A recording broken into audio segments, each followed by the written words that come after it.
અંકલેશ્વર નગરપાલિકાએ રખડતા ઢોરને પકડી પાંજરે પુરાવાની કામગીરી શરૂ કરવામાં આવી છે।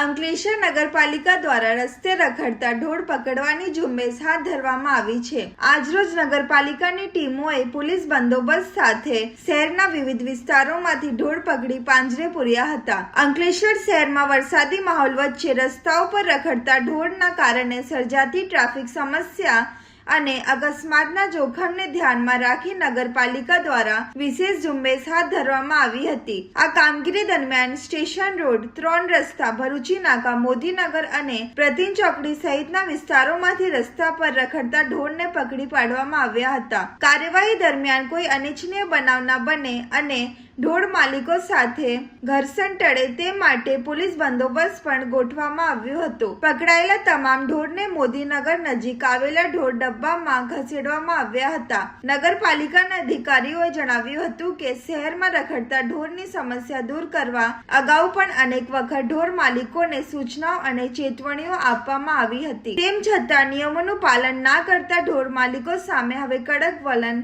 અપનાવવામાં આવશે। વારંવારની સૂચનાઓને અવગણના કરતા પશુ માલિકો સામે પોલીસ ફરિયાદ નોંધાવીને વારંવારની સૂચનાઓને અવગણના કરતા પશુ માલિકો સામે પોલીસ ફરિયાદ નોંધવાની તેમજ દંડનીય કાર્યવાહી કરવામાં આવશે। અંકલેશ્વર નગરપાલિકા દ્વારા અંકલેશ્વર શહેરમાં જે ઢોર માલિકો પોતાના ઢોર રખડતા મૂકી દે છે અને જેનાથી અકસ્માત થાય એને ટ્રાફિકની અડચણ થાય એટલા માટે નગરપાલિકા દ્વારા ઢોર પકડવાની ડ્રાઈવ કરવામાં આવી।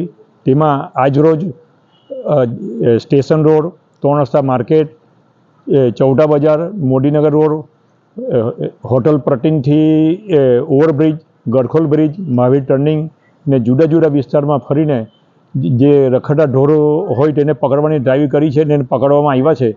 આવી રીતે અંકલેશ્વર નગરપાલિકા દ્વારા રોજે રોજ ડ્રાઈવ કરવામાં આવશે અને ઢોર માલિકો જે છે એમને નગરપાલિકા દ્વારા અપીલ પણ કરવામાં આવે છે અને તાકીદ પણ કરવામાં આવે છે।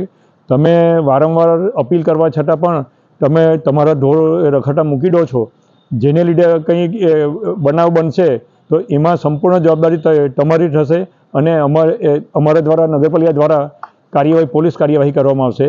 ને આ કામગીરી દરમિયાન અંકલેશ્વર શહેર પોલીસ સ્ટેશનના PSI અને એનો લેડી સ્ટાફ અને જેન્ટ સ્ટાફ પણ હાજર હતા ને એ તકે એમનો પણ અમે આભાર માનીએ છીએ।